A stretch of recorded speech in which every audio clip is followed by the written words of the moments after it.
大家好，我是超市，今天给大家带来宝可梦大集结剑盾剑怪的介绍。剑盾剑怪在游戏里的定位是平衡型宝可梦，价格是10K 金币或者是575宝石，推出时间是在2月14号，还有它的进化等级是5和7级。那么我觉得剑怪是比较有难度的近战型宝可梦，它的招式也分为攻击形态和防御形态，所以它就是一只完美的攻守兼备宝可梦。接着我会分享我试完后的想法和猜想，因为目前官方还没有把招式的描述放在游戏中，招式的真正效果我也没有办法告诉大家，所以最好大家还是以官方消息为准。那么剑盾剑怪有这2种特性，1到6级的特性效果暂时不明，7到15级的特性效果是可以切换自身的形态，当使用攻击招式时就会变成剑形态，而使用防守招式时就会变成盾形态。接着普攻效果是每当招式命中或者是触发时可以叠加层数，最多可以叠加4层，而且不同形态的普攻也有不同的效果。剑形态的普攻效果是可以造成敌方宝可梦最大生命值的伤害，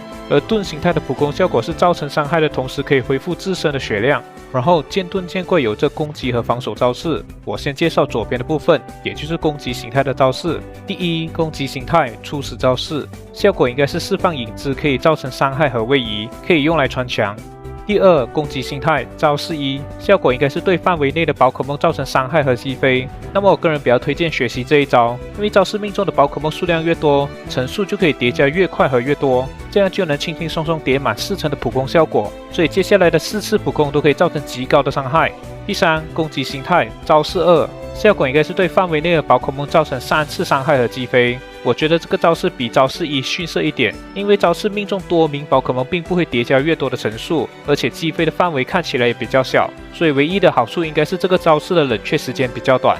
之后介绍右边的部分，也就是防御形态的招式。第一，防御形态初始招式，效果应该是在短时间内可以完美格挡1次伤害，假如刚好抵挡到敌方宝可梦的伤害，就会自动叠加1层层数。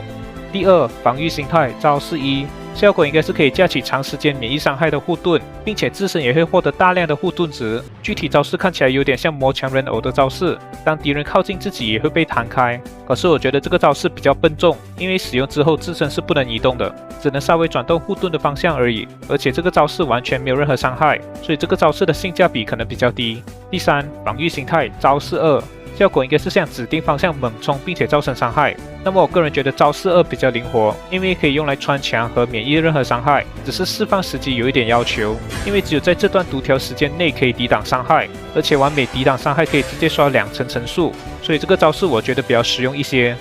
最后就是集结招式，效果应该是对血量越低的宝可梦造成更高的伤害。那么利用集结招式击杀宝可梦也可以直接刷2层层数，同时集结招式也可以配合逃脱按钮一起使用，这样就可以远距离斩杀或者是抢夺闪电了。